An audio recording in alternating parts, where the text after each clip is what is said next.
बिस्मिल्लाहिर्रहमानिर्रहीम। नाज़रीन, मेरा नाम है आतिफ़ मजीद। आज मैं जैसा कि आजकल बड़ा हंगामा चल रहा है लाहौर के इलेक्शन का और ज़िमनी इलेक्शन का और पंजाब के इलेक्शन का। पंजाब का वो इलेक्शन है चूँकि जैसा कि आप सब जानते हैं, अगर ये इलेक्शन 9 सीटें मुस्लिम लीग नून जीत जाती है, 20 सीटों पे इलेक्शन है, 20 में से 9 अगर मुस्लिम लीग नून सीटें जीत जाती है तो हमज़ा शहबाज जो इस वक्त वज़ीर आला है, जो 27 जुलाई तक वज़ीर आला रहेंगे, 27 जुलाई के बाद जो सुप्रीम कोर्ट का हुक्मनामा आ चुका है उसके मुताबिक दोबारा वोटिंग होगी और सिलसिले में हमज़ा शहबाज को दोबारा इलेक्ट होना पड़ेगा। अगर हमज़ा शहबाज ने दोबारा इलेक्ट होना तो उनको 9 सीटें जो हैं जीतनी पड़ेंगी। डेफिनेटली जो 9 सीटें, अगर 9 सीटें हमज़ा शहबाज नहीं जीत पाते, 5 या 6 जीते हैं तो हमज़ा शहबाज बिल्कुल सीन से आउट हो जाएंगे और पंजाब में दोबारा से PTI की हुकूमत बनेगी।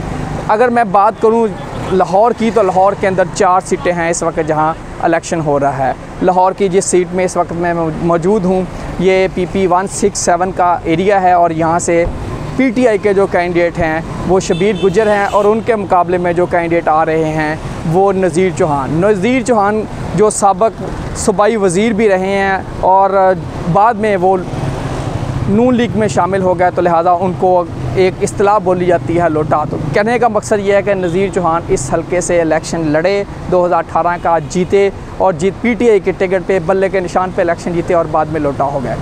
अब अगर हम बात करें पंजाब की और पंजाब का जो हब है लाहौर, जैसा कि आप जानते हैं लाहौर के बारे में हमेशा से ये कहा जाता है कि नून लीग का गढ़ है और इस गढ़ को, इसमें कोई शक नहीं है, लाहौर वही शहर है इस गढ़ में जहाँ बुनियादें रखी गई नून लीग की। यहाँ से यही वो लाहौर शहर है, यहाँ से पीपल्स पार्टी का भी जन्म हुआ।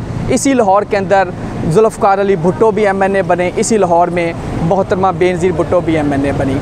अब अगर इस लाहौर की बात की जाए तो जब से मियाँ नवाज़ शरीफ लाहौर से आए हैं, चूँकि वो लाहौरी हैं, उसके बाद उन्होंने इस पूरे लाहौर को अपना एक तख्त बना लिया और यहाँ से बैठ के पूरे पंजाब को कंट्रोल किया जाता रहा। इसीलिए इसको तख्ते लाहौर कहा जाता है। यानी कि तख्ते लाहौर का जो मतलब है, जो बंदा तख्ते लाहौर पे बैठ गया वो पूरे पंजाब पे हुक्मरानी करेगा। ना सिर्फ पूरे पंजाब पे हुक्मरानी करेगा बल्कि पूरे पाकिस्तान की सतह पर भी वो हुक्मरानी की दौड़ में ज़रूर शामिल हो जाएगा। और यही वजह थी कि 2018 का जब इलेक्शन हुआ तो पाकिस्तान तहरीक-ए-इंसाफ इमरान खान की शेप में, जो उनके कप्तान थे इमरान खान, वो लेके उभरे और उन्होंने नवाज़ शरीफ को ललकारा और लाहौर के अंदर हमने देखा कि PTI ने यहाँ लाहौर से सीटें निकाली। लाहौर से ही अगर NA की बात की जाए तो लाहौर से शफकत महमूद 2 दफ़ा जीत चुके हैं।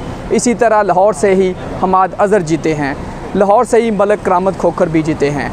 ये PTI ने आके टफ़ टाइम दिया जो लाहौर की 14 सीटें थी और बहुत क्लोज़ मार्जिन से PTI यहाँ कुछ सीटों पे लूज़ की, लेकिन फिर भी 3 सीटें लाहौर से निकाल पाई। अगर MPs की बात की जाए तो MPs की भी सीटों का बहुत ज़्यादा लाहौर में यानी कि PTI ने सीटें निकाली। अगर हम बात करें जो 4 सीटें जहाँ जिनमें ज़िमनी इलेक्शन हो रहा है, ये जो 4 सीटें डेफिनेटली ये तयन करेंगी पाकिस्तान की सियासत का, पंजाब की सियासत का, इसके साथ साथ ये तयन करेंगी नया वज़ीर आला कौन होगा। लाहौर में अगर PTI ने अपने पंजे जमाने हैं, पंजाब में PTI ने अगर इमरान खान ने अपने पंजे जमाने हैं और इस सूरत में जो अपोजिशन हमेशा इमरान खान के बारे में कहा जा रहा बड़ी अच्छी अपोजिशन करते हैं, उनको ये 4 सीटें जीतनी पड़ेगी। लाहौर की बात की जाए तो जहाँ जो PP 167 का हलका है, शबीर गुजर साहब यहाँ से उम्मीदवार हैं, नज़ीर चौहान इनके मुकाबले में है। यहाँ से पाकिस्तान तहरीक-ए-इंसाफ ने टिकट दिया था आतिफ़ चौधरी को, लेकिन इमरान खान ने अपनी मदाखलत की और उन्होंने कोशिश की कि मैं हर सीट से और तमाम सीटों से इलेक्टेबल लेके आऊँ। इसी इलेक्टेबल के लिए उन्होंने आतिफ़ चौधरी का नाम स्किप किया और उनकी जगह पे शबीर गुजर को ले आए और शबीर गुजर जब आए तो यकीनन उन्होंने बहुत टफ़ कंपटीशन दिया नज़ीर चौहान को। और नून लीग ये समझती है ये वो सीट है जो नून लीग के लिए बहुत मुश्किल सीट लग रही है नून लीग को, क्योंकि शबीर गुजर की बहुत ज़्यादा मजबूत पोजीशन बन चुकी है। इसी तरह दूसरी सीट से अगर बात की जाए तो उसी सीट से जो ज़हीर अब्बास खोखर हैं, ज़हीर अब्बास खोखर मैदान में हैं, उनके मुकाबले में जो ओन चौधरी जो किसी दौर में इमरान खान के फ्रंट मैन हुआ करते थे, उनके भाई अमीन चौधरी है। उस सीट पे भी बड़ा टफ़ कंपटीशन है, चूँकि ज़हीर अब्बास खोखर भी एक बहुत मजबूत बैकग्राउंड से ताल्लुक़ रखते हैं। लास्ट इलेक्शन उन्होंने MNA का भी लड़ा और बड़े पुराने सियासतदान हैं, वो सीट भी PTI के बड़ा टफ़ और करीब जा रहा है। इसी तरह फिर जो एक सीट जहाँ से जो अलीम ख़ान जीते थे 2018 में, उससे पहले शुएब सिद्दीकी जीते थे वो सीट, वहाँ से अब लेके आए हैं मियां महमूदुर रशीद के दामाद को। अब देखना यह है कि जो उस्मान अकरम साहब उनका नाम है, उस्मान अकरम साहब के मुकाबले में भी जो एक नून लीग के जो कैंडिडेट हैं राना एहसन शराफत साहब हैं, उस सीट पे भी बड़ा टफ़ कंपटीशन जा रहा है, क्योंकि मियां उस्मान अकरम और राना शराफत के दरमियान काफ़ी ज़्यादा, एहसन शराफत के दरमियान टफ़ कंपटीशन होगा। इसी तरह जो नून लीग जिसको अपनी सीट आसान समझती है, वो मलक असद कैसर खोखर की सीट, मलक असद खैकर की सीट का जो मामला है, वहाँ से इसी सीट से पहले ख्वाजा साद रफ़ीक 2018 के इलेक्शन में भी MPH बन चुके हैं, लेकिन उसके साथ साथ उनके बाद मलक असद खोखर को PTI ने टिकट दिया तो वो सीट PTI के नाम हुई। अब दोबारा मलक असद खोखर आ गए हैं नून लीग में, और उनके मुकाबले में जो अली नवाज़ अवान, उनके बारे में कहा जा रहा है थोड़े वीक कैंडिडेट हैं। अगर देखा जाए उनके अली नवाज़ अवान के बारे में भी ये भी कहा जा रहा है उनको बहुत ज़्यादा धमकियाँ भी आई और ये भी कहा गया वो सीट से विड्रा हो जाएं, लेकिन वो विड्रा नहीं किए।